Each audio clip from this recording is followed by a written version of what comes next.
So 1921 ಇಂದ till ಡೇಟ್ವರೆಗೂ ಒಂದೇ ಫ್ಯಾಮಿಲಿಲಿರೋ property. ಮುತ್ತಾತನಿಂದ ತಾತನಿಗೆ, ತಾತನಿಂದ ಮಗನಿಗೆ, ಮಗನಿಂದ ಹೆಂಡ್ತಿಗೆ, ಹೆಂಡ್ತಿಯಿಂದ ನನಗೆ ಬಂದಿರೋ ಪ್ರಾಪರ್ಟಿ, ಜನರಲ್ ಪ್ರಾಪರ್ಟಿ. 3 ವರ್ಷದ ಮಗುವಿಂದ ಹಿಡಿದು ಪ್ರತಿಯೊಬ್ಬರು ಸೈನ್ ಹಾಕಿದ್ದಾರೆ. ಸೊ ಯಾವುದೇ ಥರ ಲಿಟಿಗೇಷನ್ ಇಲ್ಲ. ಎಲ್ಲ ಮಿಡಲ್ ಕ್ಲಾಸ್ಗೂ ಒಂದು ಆಸೆ ಇರುತ್ತೆ, ನಾನೊಂದು ಸೈಟ್ ತೊಗೋಬೇಕು, ಡಾಕ್ಯುಮೆಂಟ್ಸ್ ಚೆನ್ನಾಗಿರಬೇಕು ಅಂತ. ಆ ಮೇನ್ ಮೋಟೋ, ನಾನೊಬ್ಬ ರಿಯಲ್ ಎಸ್ಟೇಟ್ ಯೂಟ್ಯೂಬರ್ ಆಗಿ ನನಗೆ ಗೊತ್ತಿದೆ ಈ ರಿಯಲ್ ಎಸ್ಟೇಟಲ್ಲಿ ಲೂಪ್ ಹೋಲ್ಸ್ ಎಲ್ಲೆಲ್ಲಿದೆ. ಯಾಕೆಂದರೆ 99% ಜನಕ್ಕೆ ಯಾವ್ಯಾವ ಡಾಕ್ಯುಮೆಂಟ್ಸ್ ಎಲ್ಲಿರುತ್ತೆ, ಹೆಂಗೆ ಚೆಕ್ ಮಾಡೋದು ಅನ್ನೋ ಕಾನ್ಸೆಪ್ಟೇ ಗೊತ್ತಿರಲ್ಲ. ಕಮೆಂಟ್ ಹಾಕಿದ್ರು ಈ ಪ್ರೈಸು ಜಾಸ್ತಿ ಆಯಿತು ಅಂತ, ಅವ್ರಿಗೇನು ಯಾಕೆ ಸರ್? ಅದೇ ಹೇಳಲ್ವ ಸರ್, ಚಿನ್ನಕ್ಕೆ ಚಿನ್ನದ ಬೆಲೆ ಇರುತ್ತೆ, ಬೆಳ್ಳಿಗೆ ಬೆಳ್ಳಿದ ಬೆಲೆ ಇರುತ್ತೆ. ಅಂದರೆ ನಾನು ಯಾವುದೇ ಈ NDFC ಲೋನ್ ಮಾಡ್ಸೋಕೆ ಹೋಗೋದಿಲ್ಲ, ಯಾಕೆಂದರೆ ಇದು BMRDA ಪ್ರಾಪರ್ಟಿ. ಸೊ ನಂದು ಆಲ್ರೆಡಿ SBI ಅಲ್ಲಿ ಮತ್ತು IDBI ಬ್ಯಾಂಕಲ್ಲಿ ಪ್ರೀ ಸ್ಯಾಂಕ್ಷನ್ ಇದೆ. ದುಡ್ಡು ಎಲ್ಲಿ ಹಾಕಬೇಕು ಅಂದರೆ ಪ್ರಮೋದ್, ಹಾಕಿದ ದುಡ್ಡು ಇನ್ನು 2 ವರ್ಷದಲ್ಲಿ ಅಟ್ಲೀಸ್ಟ್ ನಿಮಗೆ ಒಂದು 30% ರಿಟರ್ನ್ ಕೊಟ್ಟಿರಬೇಕು. ಹೌದು. ನೀವು ದುಡ್ಡು ಹಾಕ್ಬಿಟ್ಟು ಅಲ್ಲಿ ಏನು ಬೆಳೆದೇ ಇಲ್ಲ ಅಂದರೆ ದುಡ್ಡು ಹಾಕಿನೂ ವೇಸ್ಟ್. ಇದು ನನ್ನ ಸ್ವಂತ ಮೊದಲನೇ ಪ್ರಾಜೆಕ್ಟು. ಇಲ್ಲಿ ನಾನು ದುಡ್ಡು ಮಾಡೋದಕ್ಕಿಂತ ಹೆಸರು ಮಾಡೋಕ್ಕೆ ಬಂದವನು. ನಿಯರ್ ಬೈ ನಿಮಗೆ ಸ್ಕೂಲು ಕಾಲೇಜಸ್ ಅಂದರೆ ನಿಮಗೆ ರಾಮವಳ್ಳಿ ಹತ್ರ ತುಂಬ schools and colleges, PU colleges ಇದೆ, NPS ನ್ಯಾಷನಲ್ ಪಬ್ಲಿಕ್ ಸ್ಕೂಲ್ ಇದೆ, ಆಮೇಲೆ RR ಡೆಂಟಲ್ ಕಾಲೇಜ್ ಇದೆ. ಚಲಗಟ್ಟ ಹತ್ರ ಹೋದ್ರೆ ನಿಮ್ಗೆ ಮೆಟ್ರೋ ಸ್ಟೇಷನ್ ಸಿಗುತ್ತೆ. ಈ ಅಪ್ ಟು ದೊಡ್ಡದಾದ ಮರ ಕೆಂಪೇಗೌಡ ಲೇಔಟ್ ಆಗಿರೋದ್ರಿಂದ ನಿಮಗೆಲ್ಲ ದೊಡ್ಡ ರೋಡ್ ಸಿಗುತ್ತೆ. ಹಾಯ್ ನಮಸ್ಕಾರ, ವೀಲ್ಸ್ ಬೆಂಗಳೂರು ಯೂಟ್ಯೂಬ್ ಚಾನಲ್ಗೆ ನಿಮಗೆಲ್ಲ ಸ್ವಾಗತ. ಈ 2ನೇ ವಿಡಿಯೋ ಆಗಿರುತ್ತೆ. ನೋಡ್ಬೋದು, ಆರಂಭ ಎನ್ಕ್ಲೇವ್ ಸ್ಟಾರ್ಟಿಂಗ್ ಮಾಡಬೇಕಾದ್ರೆ ನಾನು ವಿಡಿಯೋ ಮಾಡಿದ್ದೆ. ಇವಾಗ ಏನೇನು ಡೆವಲಪ್ ಆಗಿದೆ ಆ್ಯಂಡ್ ಎಷ್ಟು ಬುಕ್ಕಿಂಗ್ ಆಗಿದೆ, ಯಾವ ಥರ ಇದೆ ಆ್ಯಂಡ್ ಪ್ರೈಸ್ ಏನು ಕೇಳ್ಬಿಡೋಣ. ಪ್ರೈಸ್ ಅದೇ ಇದ್ದಂಗೆ ಇರುತ್ತೆ, ಯಾವ ಥರ ಇದೆ, ಎಷ್ಟು ಬುಕ್ಕಿಂಗ್ ಐತೆ ಎಲ್ಲ ಕೇಳ್ಬಿಡೋಣ. ಏನೇನು ಡೆವಲಪ್ ಮಾಡಿದ್ದಾರೆ ಪ್ರೀವಿಯಸ್ ವಿಡಿಯೋಕ್ಕಿಂತ ಕೇಳ್ಬಿಡ್ತೀನಿ. ಆ್ಯಂಡ್ ಸರ್ ನಮಸ್ಕಾರ. ನಮಸ್ತೆ ಪ್ರಮೋದ್, ಹೆಂಗಿದ್ದೀರಾ ಸಂದೀಪ್? ಆರಾಮ್ ಪ್ರಮೋದ್. ಯೂಟ್ಯೂಬರು ಡೆವಲಪರ್ ಆಗೋ ಕತೆ ಲಾಸ್ಟ್ ವಿಡಿಯೋದಲ್ಲಿ ನೋಡಿದ್ದಾರೆ. ಹೌದು. ಆ್ಯಂಡ್ ಈ ವಿಡಿಯೋದಲ್ಲಿ ಎಷ್ಟು ಬುಕ್ಕಿಂಗ್ ಆಗಿದೆ ಆ್ಯಂಡ್ ಏನೇನು ಪ್ರೀವಿಯಸ್ ವಿಡಿಯೋಕ್ಕಿಂತ ಏನೇನು ಡೆವಲಪ್ ಮಾಡಿದ್ದೀರಾ ಹೇಳ್ಬಿಡಿ. ನಾವು ಪ್ರೀವಿಯಸ್ ವಿಡಿಯೋ ಹಾಕಿ ರೆಸ್ಪಾನ್ಸ್ ಹೆಂಗೆ ಬಂತು ಅಂತ ಹೇಳಿದ್ರೆ, ಎಷ್ಟೋ ಜನ ಬೆಳಗ್ಗೆ ವಿಡಿಯೋ ನೋಡಿ ಮಧ್ಯಾಹ್ನ ಎಲ್ಲ ಬುಕ್ಕಿಂಗ್ ಮಾಡ್ಕೊಂಡು ಹೋಗಿದ್ದಾರೆ. ಓಕೆ, ಅಷ್ಟು ಒಳ್ಳೆ ರೆಸ್ಪಾನ್ಸ್ ಇದೆ. ಖಂಡಿತ. ತುಂಬಾ ಜನ ಯಾರು ಬುಕ್ಕಿಂಗ್ ಮಾಡ್ಕೊಂಡು ಲೀಗಲ್ಗೆ ಹೋಗಿದಾರೋ ಅಷ್ಟು ಜನ ಆಲ್ಮೋಸ್ಟ್ ಒಂದು 90% ಕ್ಲೋಸ್ ಆಗಿದೆ.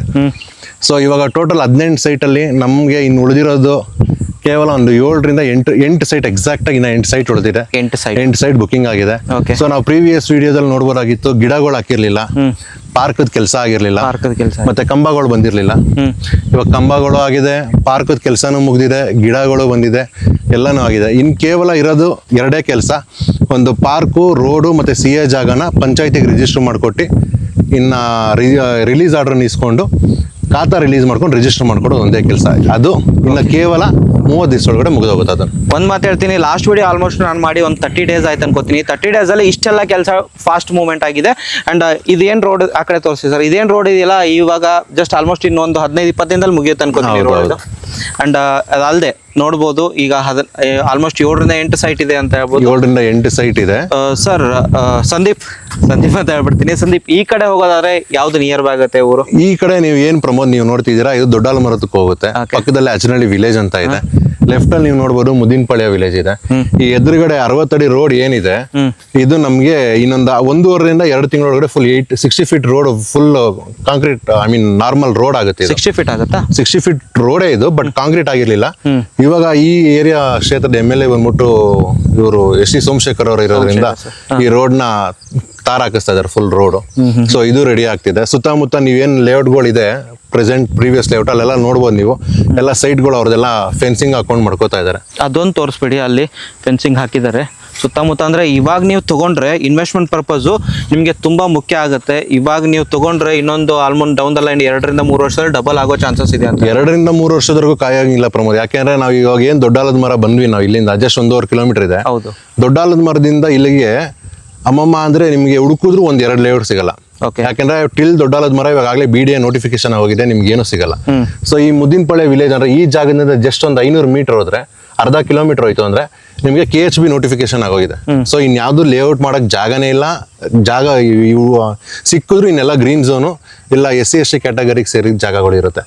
ಸೊ ಅದರಿಂದ ತುಂಬಾ ಜೆನ್ಯೂನ್ ಆಗಿರೋ ಡಾಕ್ಯುಮೆಂಟ್ಸ್ ಯಾರು ಪ್ರಾಪರ್ಟಿ ಹುಡುಕ್ತಾ ಇದ್ರು ಅಂದ್ರೆ ಈ ಪ್ರಾಪರ್ಟಿನ ಅವ್ರು ಆರಾಮಾಗಿ ಕನ್ಸಿಡರ್ ಮಾಡ್ಬೋದು. ಸಂದೀಪ್, ಡಾಕ್ಯುಮೆಂಟ್ ಪಾರ್ಟ್ ಆಮೇಲೆ ಹೋಗೋಣ. ಈ ಲೇಔಟ್ ಅಲ್ಲಿ ಏನೇನ್ ಫೆಸಿಲಿಟಿ, ಅಮ್ಯುನಿಟೀಸ್ ಏನೇನ್ ಕೊಡ್ತಿದ್ದೀರಾ ಹೇಳ್ಬಿಡಿ. ಓಕೆ, ಹೇಳಿ. ಮೊದಲನೇದು, ಈ ಲೇಔಟ್ ಎಲ್ಲಾ ಸೈಟ್ಸ್ ಮಾರ್ಕಿಂಗ್ ಆಗಿದೆ. ಓಕೆ, ಡ್ರೈನೇಜ್ ಮಾರ್ಕಿಂಗ್ ತೋರಿಸ್ಬಿಡಿ, ತೋರ್ಸ್ಕೊಂಡು ಹೋಗ್ಬಿಡೋಣ, ಕಸ್ಟಮರ್ಗೆ ಇದಾಗ್ಬಿಡುತ್ತೆ. ಇದು ಮಾರ್ಕಿಂಗ್ ಅಂಡ್ ಎಲ್ಲಾ ಸೈಟು ಎಕ್ಸಾಕ್ಟ್ ಆಗಿ ಮಾರ್ಕಿಂಗ್ ಆಗಿದೆ. ಡ್ರೈನೇಜ್ ಫೆಸಿಲಿಟಿ ಇದೆ, ಕುಡಿಯೋ ನೀರ್ ಕನೆಕ್ಷನ್ ಇದೆ. ಕುಡಿಯೋ ನೀರು ನಮ್ಮಲ್ಲಿ 2 ಅಡ್ವಾಂಟೇಜ್ ಇದೆ. ಒಂದು, ನಮ್ದೇ ಆದ ಲೇಔಟ್ ಸಂಬಂಧಪಟ್ಟ ಬೋರ್ವೆಲ್ ಇದೆ, 750 ಅಡಿ ಬೋರ್ವೆಲ್ ಇದೆ, 4 ಇಂಚ್ ನೀರು ಸಿಗುತ್ತೆ. ಅದ್ ಬಿಟ್ಟು ಪಂಚಾಯತಿ ಕಡೆಯಿಂದ ವಾಟರ್ ಟ್ಯಾಂಕ್ ಇದೆ, tank ಇದೆ. ಪಂಚಾಯತಿ ಕಡೆಯಿಂದ ನೀರು ಸಿಗುತ್ತೆ. ಇದು BMRD ಅಪ್ರೂವ್ಡ್ ಖಾತಾ, ಇಂಡಿವಿಜುವಲ್ ಖಾತಾ ಇರೋದ್ರಿಂದ ಪಂಚಾಯತಿಲಿ ಏನೆಲ್ಲ ಬೆನಿಫಿಟ್ ಸಿಗುತ್ತೆ ಅದೆಲ್ಲದಕ್ಕೂ ಇದು ಎಲಿಜಿಬಲ್ ಇದೆ. ಓಕೆ, ಬನ್ನಿ ಹಂಗೆ ಹೋಗೋಣ. ಸೊ ನೆಕ್ಸ್ಟ್ ಹಂಗೆ ಏನ್ ಎಕ್ಸ್ಟ್ರಾ ಕೆಲಸ ಮಾಡಿದೀವಿ ಅಂದ್ರೆ ನೀವು ಗಿಡಗಳು ನೋಡ್ಬೋದು, ಗಿಡಗಳಾಗಿದೆ. ಗಿಡಗಳ ಪ್ರತಿ ಇಂಡಿವಿಜುವಲ್ ಸೈಡ್ಗೆ ಎರಡೆರಡು ನೆರಳು ಆಧಾರಿತ ಮರಗಳಿವೆ. ಆಮೇಲೆ ಪಾರ್ಕ್ ಅಲ್ಲಿ ನಿಮಗೆ ಯಾವ ವೆರೈಟಿ ಹಣ್ಣಿನ ಗಿಡಗಳು ಬೇಕೋ ಅಷ್ಟು ಇದೆ. ಪಾರ್ಕ್ ಸುತ್ತ ಫೆನ್ಸಿಂಗ್ ಆಗಿದೆ. ನಮ್ದೇ ಇಂಡಿವಿಜುವಲ್ ಲೇಔಟ್ಗೆ ಕಂಬಗಳು ಬಂದಿದೆ. ಓಕೆ, ಈ ಲೇಔಟ್ಗೆ ಪರ್ ಬೆಸ್ಕಾಮ್ ನಮಗೆ 40 kV ಆದ್ರೆ ಸಾಕಾಗಿತ್ತು ಓಕೆ, ಟ್ರಾನ್ಸ್ಫಾರ್ಮರ್. ವೆರಾಸ್ ನಾವು 100 kV ಟ್ರಾನ್ಸ್ಫಾರ್ಮರ್ಸ್ನ ಹಾಕಿಸ್ತಾ ಇದೀನಿ. ಯಾಕೆ ಅಂದ್ರೆ ನಾಳೆ ದಿನ ಇಲ್ಲಿ ಮನೆ ಕಟ್ಟಿದ್ರೆ ಬಾಡಿಗೆ ಮನೆಗಳು ಬಂದೇ ಬರುತ್ತೆ ಆಬ್ವಿಯಸ್ಲಿ. ಹೌದು ಹೌದು. ಸೊ ಎಲ್ಲಾನು ಕನ್ಸಿಡರ್ ಮಾಡಿಕೊಂಡು 60 kV ಎಕ್ಸ್ಟ್ರಾನೇ ಹಾಕಿಸ್ತಾ ಇದೀನಿ. ಸೊ ದಟ್ ನಾಳೆ ದಿನ ಯಾರಿಗೂ ಲೋ ಪವರು ಶಟ್ ಡೌನ್ ಆಗಬಾರ್ದು ಅಂತ. ಸೊ ಇಷ್ಟೆಲ್ಲ ಕೆಲಸ ನಡೀತಾ ಇದೆ ಪ್ರಮೋದ್. ಇವಾಗ ಬುಕಿಂಗ್ ಫೀಸ್ ಅಂತಂದ್ರೆ ಏನ್ ಬುಕಿಂಗ್ ಫೀಸ್ ಇದೆ? ಸೊ ನೀವು ನನ್ನ ಪ್ರೀವಿಯಸ್ ವಿಡಿಯೋದಲ್ಲಿ ನೋಡಿದಂಗೆ ನಾನು ಜಸ್ಟ್ 270 rupees ಬುಕಿಂಗ್ ಅಮೌಂಟ್ ಅಂತ ಹೇಳಿದೆ. ಆ ರೆಸ್ಪಾನ್ಸ್ ತುಂಬಾ ಚೆನ್ನಾಗಿ ಬಂದಿದೆ, ಬುಕಿಂಗು ಆಗಿದೆ. ವೇರಾಸ್ ಇವಾಗ ಜಸ್ಟ್ ಒಂದು 8 ಸೈಟ್ ಇರೋದ್ರಿಂದ ನನಗೆ ತುಂಬಾ ಸೀರಿಯಸ್ ಬೈಯರ್ಸ್ ಬೇಕಾಗಿದ್ದಾರೆ. ಸೊ ಯಾಕೆಂದ್ರೆ ಈ ಜಾಗ ಬಿಟ್ಟು ಸುತ್ತಮುತ್ತ ಇನ್ಯಾರಿಗೂ ಅವ್ರಿಗೆ ಈ ಬೆಲೆಯಲ್ಲಿ ಇಷ್ಟು ಜೆನ್ಯೂನ್ ಡಾಕ್ಯುಮೆಂಟ್ಸ್ ಇರೋ ಜಾಗ ಇನ್ಯಾರು ಸಿಗೋದಿಲ್ಲ. ಸೊ ಈ 8 ಸೈಟ್ ಏನಿದೆ ಅದಕ್ಕೆ ಬುಕಿಂಗ್ ಅಮೌಂಟ್ ಬಂದು ಜಸ್ಟ್ 10,000 ರೂಪಾಯಿ ಇರುತ್ತೆ. ಲೀಗಲ್ ಚೆಕ್ ಮಾಡಿಸ್ಕೊಳ್ಳೋಕೆ 1 ವಾರ ಟೈಮ್ ಇರುತ್ತೆ. ಲೀಗಲ್ ಚೆಕ್ ಮಾಡಿಸ್ಕೊಂಡು ನಿಮ್ಗೆ ಯಾವುದೇ ಕಾರಣಕ್ಕಾದ್ರೂ ಏನೇ ಇಶ್ಯೂ ಇದ್ದು ನನಗೆ ಈ ಜಾಗ ಬೇಡ ಅಂತ ಹೇಳಿದ್ರೆ ಜಸ್ಟ್ ಅವ್ರು ನನಗೆ ಒಂದು ಡಾಕ್ಯುಮೆಂಟ್ಸ್ ಏನು ಸಬ್ಮಿಟ್ ಮಾಡೋದು ಬೇಡ, ಕಾಲ್ ಮಾಡಿ ಸರ್ ನಂಗೆ ಜಾಗ ಇಷ್ಟ ಆಗಿಲ್ಲ ಅಂದರೆ ಅವ್ರು ಏನು ಅಮೌಂಟ್ ನನಗೆ ಪೇ ಮಾಡಿರ್ತಾರೆ ಬುಕಿಂಗ್ ಅಮೌಂಟು, ಅದನ್ನು ನಾನು ಅವ್ರಿಗೆ 100% ರಿಫಂಡ್ ಮಾಡ್ಕೊಡ್ತೀನಿ. ಆನ್ ದ ಸ್ಪಾಟ್, 2 ದಿನ 3 ದಿನ ಇಲ್ಲ, ಆನ್ ಸ್ಪಾಟ್ ಅವ್ರು ನನಗೆ ಕಾಲ್ ಮಾಡಿ ಇಷ್ಟ ಆಗಿಲ್ಲ ಅಂದರೆ 100% ಅವ್ರಿಗೆ ಫೋನ್ ಪೇ ಮಾಡಿ ಅವ್ರ ಅಮೌಂಟ್ ನಾನು ರಿಟರ್ನ್ ಮಾಡ್ಕೊಡ್ತೀನಿ. ಓಕೆ, ಖಂಡಿತ. ಈ ಆಲ್ಮೋಸ್ಟ್ ಇವಾಗ ಎಷ್ಟು ಬೈ ಇದೆ? 20-30 ಯಾವ ಥರ ಇದೆ? ನನ್ನ ಹತ್ರ ಎಕ್ಸಾಕ್ಟ್ ಆಗಿ 8 ಸೈಟ್ ಇದೆ. 8 ಸೈಟಲ್ಲಿ 2 ಸೈಟ್ ಕಮರ್ಷಿಯಲ್ ಇದೆ. ಸೊ ಅದು ಬಂದ್ಬಿಟ್ಟು 30-60 2 ಸೈಟು. ಇನ್ನು ಮಿಕ್ಕಿದೆಲ್ಲಾನು 25-40 ಇದೆ. ಅಂದರೆ 1000 ಅಡಿ ಪ್ರಾಪರ್ಟೀಸು. ನಾರ್ತು, ಈಸ್ಟು, ವೆಸ್ಟು ಎಲ್ಲಾನು ಅವೈಲೇಬಲ್ ಇದೆ. ಓಕೆ, ನೀವು ಯಾವ ಥರ ಬೇಕು ಆ ಥರ ತೊಗೊಳ್ಬೋದು. ಕಮರ್ಷಿಯಲ್ ಹೋಗೋದ್ರೆ ಯಾವ್ದಿದೆ ತೋರಿಸ್ತೀರಾ? ಕಮರ್ಷಿಯಲ್ ಮುಂದೆಗಡೆ ರೋಡ್ ಏನು 60 ಅಡಿ ರೋಡ್ ಇದೆ.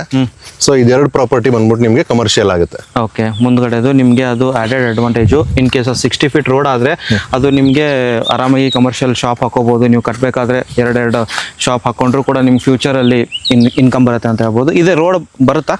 ಇದು ರೋಡ್ ಎದುರುಗಡೆ ಏನಿದೆ ಇದು ಪಂಚಾಯತಿಗೆ ಸೇರಿರೋದ್ರಿಂದ ಇದು ಟೋಟಲ್ ಗೌರ್ಮೆಂಟ್ ರೋಡ್ ಇದು. 33 ಅಡಿ ರೋಡ್ ಇದೆ. ಸೊ ಅದು ಬಿಟ್ಟು ನಮಗೆ ಇನ್ನರ್ ರೋಡ್ ನಮ್ಮ ಲೇಔಟ್ಗೆ ಏನು ಮಾಡಿದೀವಿ 30 ಅಡಿ ರೋಡ್ ಇದೆ, ಕಾಂಕ್ರೀಟಿಂಗ್ ಆಗಿದೆ. ಸೊ ಇಲ್ಲಿ ರೋಡ್ಗಳದೆಲ್ಲಾನು ಆಲ್ಮೋಸ್ಟ್ ಕಂಪ್ಲೀಟ್ ಆಗಿರೋದ್ರಿಂದ ಇಲ್ಲಿ ಏನು ಪೆಂಡಿಂಗ್ ವರ್ಕ್ ಅನ್ನೋದು ಏನೂ ಇಲ್ಲ ಪ್ರಮೋದ್, ಆಲ್ಮೋಸ್ಟ್ ಎಲ್ಲ ಮುಗಿದಿದೆ. ಓಕೆ, ಈಗ ಡಾಕ್ಯುಮೆಂಟ್ ಹೋಗೋದ್ರೆ ಹಿಸ್ಟ್ರಿ ಹೇಳ್ಬಿಟ್ಟು. ಡಾಕ್ಯುಮೆಂಟ್ ಯಾವ ಥರ? History just simple history. ಎಲ್ಲರಿಗೂ ಏನು ಡಾಕ್ಯುಮೆಂಟ್ಸ್ ಬೇಕೋ ಅದಷ್ಟು ಇವ್ರ ಡಿಸ್ಕ್ರಿಪ್ಷನ್ಗೆ ಹೋಗಿ ಅಲ್ಲೇ ಬೇಸಿಕ್ ಡಾಕ್ಯುಮೆಂಟ್ಸ್ ಇರುತ್ತೆ. ಆಮೇಲೆ ಬ್ಯಾಂಕ್ ಕಡೆಯಿಂದ ಲೀಗಲ್ ಕ್ಲಿಯರ್ ಆಗಿರೋ ಆ ಬ್ಯಾಂಕ್ದು ಲೀಗಲ್ ಕಾಪಿ ಕೂಡ ನಿಮ್ಗೆ ಡಿಸ್ಕ್ರಿಪ್ಷನಲ್ಲಿ ಸಿಗುತ್ತೆ, ಚೆಕ್ ಮಾಡ್ಕೊಳ್ಳಿ. ಅದರಲ್ಲೇ ನಿಮ್ಗೆ ಎಲ್ಲ ಡಾಕ್ಯುಮೆಂಟ್ಸು ಮೆನ್ಷನ್ ಆಗಿರುತ್ತೆ. ಸೊ 1921 ಟಿಲ್ ಡೇಟ್ವರೆಗೂ ಒಂದೇ ಫ್ಯಾಮಿಲಿಲಿರೋ ಪ್ರಾಪರ್ಟಿ. ಮುತ್ತಾತನಿಂದ ತಾತನಿಗೆ, ತಾತನಿಂದ ಮಗನಿಗೆ, ಮಗನಿಂದ ಹೆಂಡ್ತಿಗೆ, ಹೆಂಡ್ತಿಯಿಂದ ನನಗೆ ಬಂದಿರೋ ಪ್ರಾಪರ್ಟಿ, ಜನರಲ್ ಪ್ರಾಪರ್ಟಿ. 3 ವರ್ಷದ ಮಗುವಿಂದ ಹಿಡಿದು ಪ್ರತಿಯೊಬ್ಬರು ಸೈನ್ ಹಾಕಿದ್ದಾರೆ. ಸೊ ಯಾವುದೇ ಥರ ಲಿಟಿಗೇಷನ್ ಇಲ್ಲ. ಇದು ಯಾವುದೇ ಗ್ರ್ಯಾಂಟ್ ಜಾಗ ಅಲ್ಲ, ಸ್ವಯಾರ್ಜಿತ. ಬಿಫೋರ್ ಇಂಡಿಪೆಂಡೆನ್ಸ್ ಇಂದ ಒಂದೇ ಫ್ಯಾಮಿಲಿಯಲ್ಲಿ ಕೈ ಬದಲಾಗಿ ಬಂದಿರೋ ಪ್ರಾಪರ್ಟಿ ಇದು. ಸಂದೀಪ್, ಒಂದು ಏನಾಗುತ್ತೆ ಬೆಂಗಳೂರಲ್ಲಿ ಆಲ್ಮೋಸ್ಟು ತುಂಬ ಜನ ಈ ಜಾಗದ ಮೇಲೆ ತುಂಬ ಲೈಕ್ ಫ್ರಾಡ್ ಆಗೋ ಥರ ತುಂಬ ಇರುತ್ತೆ. ಸೊ ಆ ಥರ ಏನೂ ಇಲ್ಲ. ಡಾಕ್ಯುಮೆಂಟ್ ಎಲ್ಲ ಚೆಕ್ ಮಾಡಿಕೊಂಡು ಕೆಳಗಡೆ ಏನೋ ಲಿಂಕ್ ಹಾಕಿರ್ತೀನಿ, ಎಲ್ಲ ನೀವು ನೋಡ್ಕೊಳ್ಳಿ ಅಲ್ವಾ? ಇಲ್ಲಿ ಫ್ರಾಡ್ ಅನ್ನೋದು ಬರೋದೇ ಇಲ್ಲ ಪ್ರಮೋದ್. ಯಾಕೆಂದರೆ ಪ್ರತಿಯೊಂದು ಡಾಕ್ಯುಮೆಂಟ್ಸು ನಿಮಗೆ ಲೈನ್ ವೈಸ್ ಕೊಟ್ಬಿಟ್ಟಿದ್ದೀನಿ. ಅಂದರೆ ಹಳೆ ಕನ್ನಡದಲ್ಲಿ ಹ್ಯಾಂಡ್ ರಿಟರ್ನ್ ಪೇಪರ್ ಇರುತ್ತಲ್ಲ, ಮದರ್ ಡೀಡ್ ಅಂತಾರೆ. ಆ ಮದರ್ ಡೀಡ್ ಕೂಡ ನಾನು ಇಂಗ್ಲೀಷಲ್ಲಿ ಟ್ರಾನ್ಸ್ಲೇಟ್ ಮಾಡ್ಕೊಟ್ಟಿನಿ. ಸೊ ದಟ್ ಯಾರೇ ಒಬ್ಬ ಇಂಡಿವಿಜುವಲ್ ಏನು ಅವ್ರ ಪ್ರಾಪರ್ಟಿ ಬಗ್ಗೆ ಏನು ಗೊತ್ತಿಲ್ಲ ಅನ್ನೋನು ಕೂಡ ಅದನ್ನು ಓದಿದ್ರೆ ಅದರಲ್ಲಿ ಏನಿದೆ ಅಂತ ಗೊತ್ತಾಗ್ಬಿಡುತ್ತೆ. ಅಷ್ಟು ಕ್ಲಿಯರ್ ಆಗಿದೆ ಡಾಕ್ಯುಮೆಂಟ್ಸು. ಮತ್ತು ಇನ್ನೊಂದು, ಇದು ಜನರಲ್ ಪ್ರಾಪರ್ಟಿ. ನಿಮಗೆ PTCL ಆ್ಯಕ್ಟ್ ಅಂದರೆ SC/ST ಜಾಗ ಸಂಬಂಧಪಡುತ್ತಾ ಅದ್ರದ್ದು NOC ಇದೆ, ಬೆಸ್ಕಾಮ್ NOC ಇದೆ, KIADB NOC ಇದೆ, ಪೊಲ್ಯೂಷನ್ ಬೋರ್ಡ್ ಇದೆ, ಆಮೇಲೆ ಪಂಚಾಯತಿ ಕಡೆಯಿಂದ NOC ಇದೆ, ಪ್ರಾಧಿಕಾರದಿಂದ NOC ಇದೆ. ಪ್ರತಿ ಸಂಬಂಧಪಟ್ಟ ಅಷ್ಟು ಇಲಾಖೆದು NOCಗಳಿದೆ. ಸೊ ಇಲ್ಲಿ ಯಾವುದೇ ಪ್ರಾಬ್ಲಮ್ ಇಲ್ಲ. ಯಾಕೆಂದರೆ ಏನೇನು ಸಂಬಂಧಪಟ್ಟ ಡಾಕ್ಯುಮೆಂಟ್ಸು ಯಾವ ಡೆವಲಪರ್ಸು ತುಂಬ ಜನ ಹೇಳ್ತಾರೆ ನನ್ನ ಹತ್ರ ಅಷ್ಟೊಂದಿದೆ, ಅಷ್ಟಿದೆ ಲೀಗಲ್ಸು ಹಂಗೆ. ಬಟ್ ವೇರಾಸ್ ನಾನು ಹೆಂಗೆ ರೆಡಿ ಮಾಡಿದ್ದೀನಿ ಅಂದರೆ ನನ್ನ ಮೇನ್ ಕಾನ್ಸೆಪ್ಟೇ ಅಷ್ಟು ಪ್ರಮಾಣ. ನನ್ನ ಕಂಪ್ನೀಲಿ ನಾನು ಆ್ಯಸ್ ಎ ಯೂಟ್ಯೂಬರ್ ಏನು ಜನ ಕೇಳಿದ್ರು, ರೆವಿನ್ಯೂ ಸೆಟ್ ಮಾಡಲ್ಲ, DC ಕನ್ವರ್ಷನ್ ಮಾಡಲ್ಲ. ನಾನು ಏನು ಕೊಡ್ತೀನೋ ಆ ಪ್ರಾಪರ್ಟಿನ ನಾನು 100% ಎಫರ್ಟ್ ಹಾಕಿ ಕ್ಲೀನಾಗಿ ಕೊಡ್ತೀನಿ. ತುಂಬ ಜನ ಮಿಡಲ್ ಕ್ಲಾಸ್ಗೆ ಅವ್ರು ಏನಾದರೂ ಸೈಟ್ ತೊಗೋಬೇಕು ಅಂದರೆ ಅದೊಂಥರ ಲೈಫ್ ಟೈಮ್ ಇನ್ವೆಸ್ಟ್ಮೆಂಟ್ ಮಾಡ್ಬೋದು. ಯಾಕೆಂದರೆ ತುಂಬ ಜನದ ಕೈಲಿ 2 ಸೈಟ್ ತೊಗೊಳಕ್ಕಾಗಲ್ಲ. ಯಾಕೆಂದರೆ ಎಲ್ಲ ಮಿಡಲ್ ಕ್ಲಾಸ್ಗೂ ಒಂದು ಆಸೆ ಇರುತ್ತೆ, ನಾನೊಂದು ಸೈಟ್ ತೊಗೋಬೇಕು, ಡಾಕ್ಯುಮೆಂಟ್ಸ್ ಚೆನ್ನಾಗಿರಬೇಕು ಅಂತ. ಆ ಮೇನ್ ಮೋಟೋ, ನಾನೊಬ್ಬ ರಿಯಲ್ ಎಸ್ಟೇಟ್ ಯೂಟ್ಯೂಬರ್ ಆಗಿ ನನಗೆ ಗೊತ್ತಿದೆ ಈ ರಿಯಲ್ ಎಸ್ಟೇಟಲ್ಲಿ ಲೂಪ್ ಹೋಲ್ಸ್ ಎಲ್ಲೆಲ್ಲಿದೆ. ಯಾಕೆಂದರೆ 99% ಜನಕ್ಕೆ ಯಾವ ಡಾಕ್ಯುಮೆಂಟ್ಸ್ ಎಲ್ಲಿರುತ್ತೆ, ಹೆಂಗೆ ಚೆಕ್ ಮಾಡೋದು ಅನ್ನೋ ಕಾನ್ಸೆಪ್ಟೇ ಗೊತ್ತಿರಲ್ಲ. ಸೊ ಅದರಿಂದ ನಾನು ಪ್ರತಿಯೊಂದು ಡಾಕ್ಯುಮೆಂಟ್ಸ್ನ ಕ್ಲೀನಾಗಿ ಸ್ಪೈರಲ್ ಮಾಡಿ ಪ್ರತಿಯೊಂದು ಡಾಕ್ಯುಮೆಂಟ್ಸ್ ಜನದ ಮುಂದೆ ಸಬ್ಮಿಟ್ ಮಾಡಿದ್ದೀನಿ. ಸೊ ದಟ್ ಅವ್ರು ಯಾವ ಲಾಯರ್ ಹತ್ರ ಬೇಕಾದ್ರೂ ಚೆಕ್ ಮಾಡಿಸ್ಕೋಬಹುದು, ಅಷ್ಟು ಕ್ಲೀನ್ ಆಗಿ ಪ್ರೆಸೆಂಟ್ ಮಾಡಿರ್ತೀನಿ. ಅಂಡ್ ಮತ್ತೊಂದು ಆ್ಯಡ್ ಮಾಡ್ತೀನಿ ಇವ್ರ ಪಾಯಿಂಟ್ ಅಲ್ಲಿ, ಇವ್ರ ಚಾನಲ್ ಹೋಗಿ ನೋಡ್ಬೋದು, ಬೇರೆ ಸೈಟ್ದು ರಿವ್ಯೂ ಮಾಡಿದ್ದಾರೆ, ಅಲ್ಲಿ ಡಾಕ್ಯುಮೆಂಟ್ ಯಾವ ಥರ ಎಕ್ಸ್ಪ್ಲೇನ್ ಮಾಡಿದ್ದಾರೆ ಅನ್ನೋದು ನಿಮಗೆ ಗೊತ್ತಾಗುತ್ತೆ. ಸೊ ಒಂದೆರಡು ವಿಡಿಯೋ ನೋಡಿ ಇವ್ರ ಡಾಕ್ಯುಮೆಂಟ್ ಯಾವ ಥರ, ಈ ಡಾಕ್ಯುಮೆಂಟ್ ಬಗ್ಗೆ ಯಾವ ಥರ ಬ್ಯಾಕ್ಗ್ರೌಂಡ್ ವರ್ಕ್ ಮಾಡಿದ್ದಾರೆ ನಿಮಗೆ ಗೊತ್ತಾಗುತ್ತೆ ಅಂತ ಹೇಳ್ಬೋದು. ಅಂಡ್ ಹೋಗೋಣ ಸಂದೀಪ್, ಈ ಕಡೆ ಹೋಗೋದಾದ್ರೆ ಬನ್ನಿ ಆ ಪಾರ್ಕ್ ಅಂತ ತೋರಿಸ್ಬಿಡೋಣ. ಪಾರ್ಕ್ ಹೋಗೋಕ್ಕಿಂತ ಮುಂಚೆ ಈಗ ತುಂಬ ಜನ ಹತ್ರ ದುಡ್ಡು ಇರೋದಿಲ್ಲ, ಅಷ್ಟು ಲಂಸಮ್ ಇನ್ವೆಸ್ಟ್ಮೆಂಟು. ಸೊ ಲೋನ್ ಏನಾದರೂ ಯಾವ ಬ್ಯಾಂಕ್ ಟೈಪ್ ಇದೆ ಏನು ಹೆಂಗೆ? ಪ್ರಮೋದ್, ಲೋನ್ ಅಂತ ನೀವೇನಾದ್ರು ಪರ್ಟಿಕ್ಯುಲರ್ ಆಗಿ ಕೇಳಿದ್ರೆ ನಾನು ಯಾವುದೇ NDFC ಲೋನ್ ಮಾಡ್ಸಕ್ ಹೋಗೋದಿಲ್ಲ. ಯಾಕೆಂದ್ರೆ ಇದು BMRDA ಪ್ರಾಪರ್ಟಿ. ಸೊ ನಂದು ಆಲ್ರೆಡಿ SBI ಅಲ್ಲಿ ಮತ್ತೆ IDBI ಬ್ಯಾಂಕ್ ಅಲ್ಲಿ ಪ್ರೀ ಸ್ಯಾಂಕ್ಷನ್ ಇದೆ. ಸೊ ಇಲ್ಲಿ ನೀವು ಯಾವುದೇ ತರ ಡಾಕ್ಯುಮೆಂಟ್ಸ್ ಅವರು ಕೊಡೋದು ಬೇಕಾಗಿಲ್ಲ. ಜಸ್ಟ್ ನಿಮ್ಮ basic documents, pay slip, bank statement, Aadhaar card, PAN card ನೀವು ಅವ್ರಿಗೆ ಸಬ್ಮಿಟ್ ಮಾಡಿದ್ರೆ ನಿಮ್ಮ ಸಿಬಿಲ್ ಏನಾದ್ರು ತುಂಬಾ ಚೆನ್ನಾಗಿತ್ತು ಅಂದ್ರೆ 7.75% ಇಂದಾನೆ ನಿಮಗೆ ಲೋನ್ ಆಗುತ್ತೆ. ಅಪ್ ಟು 80 to 90% ಲೋನ್ ಆಗುತ್ತೆ. ಸೊ ಯಾವುದೇ ತರ ಇಲ್ಲಿ ಲೋನ್ ಮಾಡಿಸ್ಕೊಟ್ಟವ್ರಿಗೆ ಎಕ್ಸ್ಟ್ರಾ ಕಾಸು ಕೊಡಬೇಕು ಅದೆಲ್ಲ ಏನೂ ಇಲ್ಲ. ಓಕೆ. ಸೊ ಯಾಕಂದ್ರೆ ನಂದು ಕ್ಲಿಯರ್ ಟೈಟಲ್ ಆಗಿರೋದ್ರಿಂದ ನನಗೆ ಅದೊಂದು ಹೋಲ್ಡ್ ಇದೆ ಬ್ಯಾಂಕಲ್ಲಿ. ಓಕೆ. ಸೊ ನೋಡ್ಬೋದು, ಲೋನ್ ಅಂತ ಹೋಗೋದಾದ್ರೂ ಕೂಡ ಎಲ್ಲನೂ ಕ್ಲಿಯರ್ ಇರುತ್ತೆ. ಜಸ್ಟ್ 80 to 90% ಲೋನ್ ಕೂಡ ಆಗುತ್ತೆ. ಒಂದು 10 to 20% ನೀವು ಡೌನ್ ಪೇಮೆಂಟ್ ತೊಗೊಂಡ್ರು ಕೂಡ ಆರಾಮಾಗಿ ಮಂತ್ಲಿ EMI ನೀವು ಕಟ್ಕೊಂಡು ಹೋಗ್ಬೋದು. ನೀವು ಮಾತಾಡಿ ಬಂದು ಬುಕ್ಕಿಂಗ್ ಮಾಡ್ಕೊಳ್ಳಿ. ಬುಕ್ಕಿಂಗ್ ಆದ ನಂತರ ನಿಮಗೆ ಇಷ್ಟ ಆದರೆ ನೀವು ಲೋನ್ ಡಿಪಾರ್ಟ್ಮೆಂಟ್ ಅವರು ಇವ್ರು ಕಳಿಸ್ತಾರೆ, ಅದು ಏನೇನಿದೆ ಡಾಕ್ಯುಮೆಂಟ್ ಎಲ್ಲ ನೀವು ನೋಡ್ಕೊಳ್ಳಿ ಅಂತ ಹೇಳ್ಬೋದು. ಪಾರ್ಕ್ ಹೋಗೋದಾದ್ರೆ ಅಲ್ಲಿ ಪಾರ್ಕ್ ಇದೆ. ಇದು CA ಜಾಗ 2 ಇದೆಯಲ್ಲ, 2 ಬಿಟ್ಟಿದಾರಲ್ಲ. CA ಜಾಗ 1, CA ಜಾಗ 2. ಸೊ ಟೋಟಲ್ 6,000 ಅಡಿ CA ಜಾಗ ಬರುತ್ತೆ. ಸೊ ಈ CA ಜಾಗ ಏನಂದ್ರೆ ನಾವು ಇದನ್ನ ಪ್ರಾಧಿಕಾರಕ್ಕೆ ರಿಜಿಸ್ಟರ್ ಮಾಡ್ಕೊಡ್ಬೇಕು. ಸೊ ಇಲ್ಲಿ ಫ್ಯೂಚರ್ ಅಲ್ಲಿ ಯಾವ್ದಾದ್ರು ಗೌರ್ಮೆಂಟ್ ಆಫೀಸ್ಗಳು ಬರುತ್ತೆ, ಅದಕ್ಕೋಸ್ಕರ ನಾವು ಪ್ರಾಧಿಕಾರಕ್ಕೆ ಫ್ರೀ ಆಗಿ ರಿಜಿಸ್ಟರ್ ಮಾಡ್ಕೊಡ್ಬೇಕು. ಓಕೆ. ಸೊ BMRDA ಏನಕ್ಕೆ ಜನ ಸೈಟ್ ತಗೋಬೇಕು ಅಂದ್ರೆ ಇದಕ್ಕೆ ಅಮ್ಯುನಿಟೀಸ್ ಜಾಸ್ತಿ ಸಿಗುತ್ತೆ, ಗೌರ್ಮೆಂಟ್ ಆಫೀಸ್ಗಳು ಬರುತ್ತೆ, ಅವ್ರಿಗೆ ಯಾರ ಪರ್ಟಿಕ್ಯುಲರ್ ಸ್ಪೇಸ್ ಇರುತ್ತೆ, ಪಾರ್ಕ್ ಇರುತ್ತೆ, ಪಾರ್ಕ್ ಅಲ್ಲಿ ಒಳ್ಳೊಳ್ಳೆ ಮರಗಳಿದೆ, ಆರಾಮಾಗಿ ಅವರ ಫ್ಯೂಚರ್ನ ಆರಾಮಾಗಿ ಸೆಕ್ಯೂರ್ ಮಾಡ್ಕೊಬೇಕು BMRDA. ಮತ್ತೊಂದು ಈಗ ಬೋರ್ವೆಲ್ ಎಲ್ಲಿದೆ? ಬೋರ್ವೆಲ್ ಇಲ್ಲೇ ಪಾರ್ಕ್ ಒಳಗಡೆನೆ ಇದೆ. ಪಾರ್ಕ್ ಒಳಗಡೆ ಬೋರ್ವೆಲ್ ನೀವು ಅಲ್ಲಿ ನೋಡ್ಬೋದು. ಓಕೆ. ಇದನ್ನು ಪಾರ್ಕ್ ಇವಾಗ ಗಿಡ ಮರ ಬೆಳೆಸಾರೆ, ಇನ್ನೂ ಟೈಮ್ ಆಗುತ್ತೆ ಅಂತ ಆಗಕ್ಕೆ. ನೀವು ಈ ready to build site number 12ರಲ್ಲಿ ವಿತ್ ಕನ್ಸ್ಟ್ರಕ್ಷನ್ ನಾವೇ ಮಾಡ್ಕೊಡ್ತಾ ಇದೀವಿ. ಮೇಡಮ್ ಬಂದು ಟೀಚರ್ ನಾಗರಬಾವಿಲಿ ಇರೋದು. ಸೊ ಅವ್ರಿಗೆ ವಿತ್ ಮನೆ ಕೂಡ ಆರಂಭ ಪ್ರಾಪರ್ಟೀಸ್ ಅಂಡ್ ಕನ್ಸ್ಟ್ರಕ್ಷನ್ ಕಡೆಯಿಂದಾನೇ ನಾವು ಅವ್ರಿಗೆ ವಿತ್ ಮನೆ ಕಟ್ಸ್ಕೊಡ್ತಾ ಇದ್ವಿ. ಲೋನ್ ಕೂಡ ನಾನೇ ಮಾಡಿಸ್ಕೊಟ್ಟಿದ್ದೀನಿ ಪ್ರಮೋದ್. ಸೂಪರ್, ಇನ್ನೇನು ಬೇಕು ಆಲ್ಮೋಸ್ಟ್. ಅಂಡ್ ನಿಯರ್ ಬೈ ಯಾವುದಿದೆ ಸ್ಕೂಲು ಕಾಲೇಜಸ್? ನಿಯರ್ ಬೈ ನಿಮಗೆ ಸ್ಕೂಲು ಕಾಲೇಜಸ್ ಅಂದರೆ ನಿಮಗೆ ರಾಮವಳ್ಳಿ ಹತ್ರ ತುಂಬ schools and colleges, PU colleges ಇದೆ, NPS ನ್ಯಾಷನಲ್ ಪಬ್ಲಿಕ್ ಸ್ಕೂಲ್ ಇದೆ, ಆಮೇಲೆ RR ಡೆಂಟಲ್ ಕಾಲೇಜ್ ಇದೆ. ಚಲಗಟ್ಟ ಹತ್ರ ಹೋದ್ರೆ ನಿಮ್ಗೆ ಮೆಟ್ರೋ ಸ್ಟೇಷನ್ ಸಿಗುತ್ತೆ. ಈ ಅಪ್ ಟು ದೊಡ್ಡದಾದ ಮರ ಕೆಂಪೇಗೌಡ ಲೇಔಟ್ ಆಗಿರೋದ್ರಿಂದ ನಿಮಗೆಲ್ಲ ದೊಡ್ಡ ರೋಡ್ ಸಿಗುತ್ತೆ. ನಿಮ್ಗೆ ಎದುರುಗಡೆ ಇರೋದು 60 ಅಡಿ ರೋಡು. ಇಲ್ಲಿ ಪಕ್ಕದಲ್ಲಿ ಜಸ್ಟ್ 100 ಮೀಟರ್ಸ್ ಹೋಯ್ತು 120 ಅಡಿ ರೋಡ್ ಬರುತ್ತೆ. 120 ಅಡಿ ರೋಡ್ ಸರ್ವೆ ಕೂಡ ಆಗಿದೆ. ಅದ್ರ ಫೋಟೋ ಕೂಡ ನಾನು ನಿಮ್ಗೆ ಶೇರ್ ಮಾಡ್ತೀನಿ ಕಸ್ಟಮರ್ಗೆ ಹಾಕಿ. ಸೊ ಅದು ಕೂಡ 120 ಅಡಿ ರೋಡ್ ವರ್ಕ್ ನಡೀತಾ ಇದೆ. ಆಮೇಲೆ ನಿಮ್ಗೆ ಇವಾಗ ರಾಮವಳ್ಳಿಯಿಂದ ಚಂದ್ರಪ್ಪ ಸರ್ಕಲ್ ಹೋಗೋ ರೋಡ್ ಏನಿದೆ 120 ಅಡಿ ರೋಡ್ ಕೆಲಸ ನಡೀತಾ ಇದೆ, ಅಂಡರ್ ಪಾಸ್ ನಡೀತಾ ಇದೆ, ಅದನ್ನು ಹಾಕಿ. ಪ್ರತಿಯೊಂದು ಸುತ್ತಮುತ್ತ ಡೆವಲಪ್ಮೆಂಟ್ ಚೆನ್ನಾಗಿ ನಡೀತಾ ಇದೆ. ನೀವು ಬ್ಯಾಂಗ್ಳೂರ್ ಸೌತ್ ಅಂತ ಬಂತು ಅಂದರೆ ನಿಮಗೆ ಏನಾದ್ರು ಜಾಗ ಬೇಕು ಅಂದರೆ ವಿತಿನ್ ಚಂದ್ರಪ್ಪ ಸರ್ಕಲ್ ಒಳ್ಳೆ ಲೊಕ್ಯಾಲಿಟಿಲಿ ಇರಬೇಕು ಅಂದರೆ ಆರಂಭ enclave is a suitable property for everyone. ಒಂದು ಕ್ವಶನ್ ಆ್ಯಡ್ ಮಾಡ್ತೀನಿ ಇದರಲ್ಲಿ. ಲಾಸ್ಟ್ ವಿಡಿಯೋ ನಾವು ಹಾಕಿದ್ವಿ, ಒಬ್ಬರು ಕಸ್ಟಮರು ಅಥವಾ ಯಾರೋ ನಮ್ಮ ವ್ಯೂವರ್ಸು ಕಮೆಂಟ್ ಹಾಕಿದ್ರು, ಈ ಪ್ರೈಸು ಜಾಸ್ತಿ ಆಯಿತು ಅಂತ. ಅವ್ರಿಗೇನು ಹೇಳಿ ಸರ್? ಅದೇ ಹೇಳಲ್ವ ಸರ್, ಚಿನ್ನಕ್ಕೆ ಚಿನ್ನದ ಬೆಲೆ ಇರುತ್ತೆ, ಬೆಳ್ಳಿಗೆ ಬೆಳ್ಳಿದ ಬೆಲೆ ಇರುತ್ತೆ. ಯಾವುದೇ ನೀವು ಇದೇ ಲೊಕ್ಯಾಲಿಟಿಲಿ ಇವಾಗ DC conversion revenue set register ಆಗ್ತಾ ಇಲ್ಲ. ತುಂಬ ಜನ ಬರ್ತಾರೆ, ಕಡಿಮೆ ಇದೆ, 2,800 3,000 ರೂಪಾಯಿ ಒಳಗಡೆ ಖಂಡಿತ DC ಕನ್ವರ್ಷನ್ ಸೈಟ್ ಸಿಗುತ್ತೆ, ತಗೊಳ್ಳಿ, ಬುಕ್ ಮಾಡ್ಕೊಳ್ಳಿ. ಬಟ್ ರಿಜಿಸ್ಟರ್ ಆಗಿಲ್ಲ ಅಂತ ಯಾರ ಮುಂದೆ ಅಳಕ್ಕೆ ಹೋಗ್ಬೇಡಿ ಸರ್. BMRDA ನಿಮಗೆ ಪಾರ್ಕ್ ಸಿಗುತ್ತೆ, CA ಜಾಗ ಸಿಗುತ್ತೆ, 30 ಅಡಿ ರೋಡ್, ಕ್ಲಿಯರ್ ರೋಡ್ ಇರುತ್ತೆ, ಕಂಪ್ಲೀಟ್ ಟ್ರಾನ್ಸ್ಫಾರ್ಮರ್ ಇರುತ್ತೆ, ಇಂಡಿವಿಜುವಲ್ ಸೈಡ್ಗೆ ಎಲೆಕ್ಟ್ರಿಕಲ್ ಕನೆಕ್ಷನ್ ಇರುತ್ತೆ. ವೇರಾಸ್ DC ಕನ್ವರ್ಷನ್ ನಿಮಗೆ ಪಾರ್ಕು, CA ಜಾಗ, ಕರೆಂಟು ಏನೂ ಇರಲ್ಲ. ಮೇನ್ ಫಸ್ಟ್ ಆಫ್ ಆಲ್ ಈ ಖಾತಾನೇ ಇರಲ್ಲ, ರಿಜಿಸ್ಟ್ರೇ ಆಗಲ್ಲ. ಖಂಡಿತವಾಗ್ಲೂ ಸಿಗುತ್ತೆ 3,000 ರೂಪಾಯಿಗೆ, ತಗೊಳ್ಳಿ, ಖುಷಿಯಾಗಿರಿ, ಚೆನ್ನಾಗಿರಿ, ನಾನೇನು ಬೇಡ ಅಂತ ಹೇಳಲ್ಲ. ವೇರಾಸ್ ನನ್ನ ಹತ್ರ ಬಂತು ಅಂದರೆ, ನನ್ನ ಹತ್ರ ಸೈಟ್ ತೊಗೊಂಡ್ರೆ ನೀವು ಮನೇಲಿ ಹೋಗಿ ಕಂಪ್ಲೀಟಾಗಿ ಕಣ್ಣು ಮುಚ್ಕೊಂಡು ನೆಮ್ಮದಿಯಾಗಿ ನಿದ್ದೆ ಮಾಡ್ತೀರಾ. ಆ ಗ್ಯಾರಂಟಿ ನಿಮ್ಗೆ ಏನಾದ್ರು ಬೇಕು ಅಂದರೆ ನನ್ನ ಹತ್ರ ಬನ್ನಿ.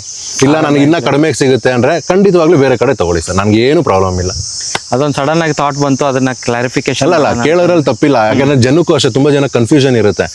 ದುಡ್ಡು ಎಲ್ಲಿ ಹಾಕ್ಬೇಕು ಅಂದ್ರೆ ಪ್ರಮೋದ್, ಹಾಕಿದ ದುಡ್ಡು ಇನ್ನು 2 ವರ್ಷದಲ್ಲಿ ಅಟ್ಲೀಸ್ಟ್ ನಿಮ್ಗೆ ಒಂದು 30% ರಿಟರ್ನ್ ಕೊಟ್ಟಿರಬೇಕು. ಹೌದು. ನೀವು ದುಡ್ಡು ಹಾಕ್ಬಿಟ್ಟು ಅಲ್ಲಿ ಏನು ಬೆಳೆದೇ ಇಲ್ಲ ಅಂದ್ರೆ ದುಡ್ಡು ಹಾಕಿನೂ ವೇಸ್ಟ್. ಅಂತ ಜಾಗದಲ್ಲಿ ಸೈಟ್ ತಗೊಳ್ಳೋರು ಸುಮ್ಮನೆ ಇರೋದು ವಾಸಿ. ಆ್ಯಂಡ್ ಬೆಂಗಳೂರಲ್ಲಿ ತುಂಬ ಜನ ಈ ಥರ ಮಾಡ್ತಿದ್ದಾರೆ. ಅದಕ್ಕೆ ಬನ್ನಿ, ಒಂದು ಆಲ್ಮೋಸ್ಟ್ ಡಾಕ್ಯುಮೆಂಟ್ ಕ್ಲಿಯರ್ ಇದೆ, ಎಲ್ಲನೂ ಇದೆ. ಮೇನ್ ಹೇಳೋದಾದರೆ ಡಾಕ್ಯುಮೆಂಟ್ ಅನ್ನೋದಕ್ಕಿಂತ ಇವ್ರು ಯೂಟ್ಯೂಬರ್, ಇವ್ರ ಚಾನಲ್ ನೋಡ್ಕೊಳ್ಳಿ. ಆ್ಯಂಡ್ ನಮ್ಮ ಫ್ರೆಂಡ್ ಅನ್ನೋದಕ್ಕಿಂತ ನೀವು ಡಾಕ್ಯುಮೆಂಟ್ ಲೀಗಲ್ ಕ್ಲಿಯರ್ ಮಾಡ್ಕೊಳ್ಳಿ. ಅದಾದ ನಂತರ ನೀವು ಸೈಟ್ ತೊಗೊಳ್ಳಿ. ಇನ್ನೇನು ಹೇಳೋದಿದೆಯಾ? ಏನೂ ಇಲ್ಲ ಸರ್, ಯಾರೇ ಆಗಲಿ ಇವ್ರ ಫಸ್ಟು ಫೋನ್ ಮಾಡಿ ರೇಟ್ ಕೇಳೋದಕ್ಕಿಂತ ಮುಂಚೆ ಬನ್ನಿ, ಜಾಗ ನೋಡಿ, ಡಾಕ್ಯುಮೆಂಟೇಷನ್ ನೋಡಿ. ನಿಮಗೆ ಜಾಗ ಇಷ್ಟ ಆಯ್ತು ಅಂದರೆ ಬುಕ್ ಮಾಡ್ಕೊಳ್ಳಿ. ಇಲ್ಲ ಅಂದರೆ ಇಲ್ಲಿ ಯಾರೋ ನಿಮ್ಮನ್ನು ಫೋರ್ಸ್ ಮಾಡೋರು ಯಾರೂ ಇಲ್ಲ. ಇರೋರು 18 ಸೈಟಲ್ಲಿ 10 ಸೈಟ್ ಬುಕ್ ಆಗಿದೆ, ಇನ್ನು 8 ಸೈಟ್ ಇದೆ. ಇಲ್ಲಿ ಯಾರ ಹೆಸರು ಯಾರ ಸೈಟ್ ಮೇಲೆ ಬರೆದಿರುತ್ತಂತ ಯಾರಿಗೂ ಗೊತ್ತಿಲ್ಲ. ಇಷ್ಟ ಆದವ್ರು ಬಂದು ಆರಾಮಾಗಿ ಬುಕ್ ಮಾಡ್ಕೋಬೋದು. ಸಂದೀಪ್, ಪ್ರೈಸ್ ಅಂತ ಹೋದ್ರೆ ಏನು ಪ್ರೈಸ್ ಇಟ್ಟಿದ್ದೀರಾ? ಪ್ರಮೋದ್, ನನ್ನಲ್ಲಿ ಆಲ್ಮೋಸ್ಟ್ ಇರೋ 18 ಸೈಟಲ್ಲಿ 9 ಸೈಟ್ ಕಾರ್ನರ್ ಇದೆ, ಇನ್ನು 9 ಸೈಟ್ ಡೆಡ್ ಎಂಡ್ ಪ್ರಾಪರ್ಟಿ ಇದೆ. ಸೊ ಇಲ್ಲಿ ಬೇರೆಯವರೆಲ್ಲ ಹೇಳ್ತಾರೆ ಕಾರ್ನರ್ಗೆ 10% ಜಾಸ್ತಿ, ಡೆಡ್ ಎಂಡ್ಗೆ ಅಷ್ಟು ಜಾಸ್ತಿ. ನನ್ನೆಲ್ಲ ಏನೂ ಇಲ್ಲ. ಕಮರ್ಷಿಯಲ್ಗೆ ಮಾತ್ರ ಕಮರ್ಷಿಯಲ್ ಏನಿದೆ ರೇಟು ಕಮರ್ಷಿಯಲ್ ಇದೆ. ಅದು ಬಿಟ್ಟು ನಾನು ಪ್ರೀವಿಯಸ್ ವೀಡಿಯೋದಲ್ಲಿ ಹೇಳ್ದಂಗೆ ಇವತ್ತು ಅದೇ ರೇಟ್ ಇದೆ. ಯಾಕೆಂದರೆ ಕೆಲಸ ಜಾಸ್ತಿ ಆದಮೇಲೆ ಬೇರೆಯವರೆಲ್ಲ 100 ರೂಪಾಯಿ 200 ರೂಪಾಯಿ ಜಾಸ್ತಿ ಮಾಡ್ತಾರೆ. ಬೇರೆ ನಂದಿಲ್ಲ. 3699 ಅಂದರೆ 3699 ರೂಪಾಯಿ ಇದೆ. ಖಂಡಿತವಾಗ್ಲೂ ನೆಗೋಷಿಯೇಬಲ್ ಇದೆ. ಬಟ್ ತುಂಬ ನೆಗೋಷಿಯೇಬಲ್ ಇಟ್ಕೊಂಡು ಬರಬೇಡಿ. ಯಾಕೆಂದರೆ ಇದು ನನ್ನ ಸ್ವಂತ ಮೊದಲನೇ ಪ್ರಾಜೆಕ್ಟು. ಇಲ್ಲಿ ನಾನು ದುಡ್ಡು ಮಾಡೋದಕ್ಕಿಂತ ಹೆಸರು ಮಾಡೋಕ್ಕೆ ಬಂದವನು. ಸೊ ನಾನು ಕೂಡ ತುಂಬ ಮಿನಿಮಲ್ ಮಾರ್ಜಿನ್ ಇಟ್ಕೊಂಡು ಈ ಲೇಔಟ್ನ ಫಿನಿಷ್ ಮಾಡಬೇಕು ಅಂತ ಇದ್ದೀನಿ. ಸೊ ಈ property per square feet price ಬಂದ್ಬಿಟ್ಟು 3699 3699 ರೂಪಾಯಿ, ಅಪ್ರಾಕ್ಸ್ 3700 ರೂಪಾಯಿ ಅಂತ ಹೇಳ್ಕೊಳ್ಳಿ. ಆ್ಯಂಡ್ ನಾನು ನಿಮಗೆ ವಿಡಿಯೋದಲ್ಲಿ ಹಿಂದಿನ ವಿಡಿಯೋದು ಹಾಕಿರ್ತೀನಿ ಎಂಡಲ್ಲಿ, ಅದನ್ನು ನೋಡಿ. ಬಿಕಾಸ್ ನಿಮ್ಗೆ ಅನ್ಸುತ್ತೆ ಹಿಂದಿನ ವಿಡಿಯೋದಲ್ಲಿ ಜಾಸ್ತಿ ಹೇಳಿದರೆ ಕಮ್ಮಿ ಹೇಳಿದರೆ ಅಲ್ಲೇ ಕ್ಲಾರಿಫೈ ಆಗಿಬಿಡಲಿ ಅಂತ ಹೇಳ್ಬೋದು ಅಲ್ವಾ? ಆ ವಿಡಿಯೋ ಲಿಂಕ್ನ ಡಿಸ್ಕ್ರಿಪ್ಷನಲ್ಲಿ ಕೊಟ್ಬಿಡಿ, ಅದನ್ನು ಒಂದ್ಸತಿ ನೋಡ್ಲಿ ಎಲ್ಲ ನೋಡಲಿ. ಹಿಂದ್ಗಡೆನೂ ಲಾಸ್ಟ್ ಎಂಡಲ್ಲೂ ಹಾಕಿರ್ತೀನಿ, ನೋಡಿ. ಆ್ಯಂಡ್ ಯೂಟ್ಯೂಬರು ಡೆವಲಪರ್ ಆಗೋ ಕಥೆನ ನೀವಲ್ಲ ಆ ವಿಡಿಯೋದಲ್ಲಿ ನೋಡ್ಬೋದು. ಇದು ಪಾರ್ಟ್ 2 ಅಂತ ಹೇಳ್ಬೋದು ಅಲ್ವಾ? ಹೌದು, ಬನ್ನಿ.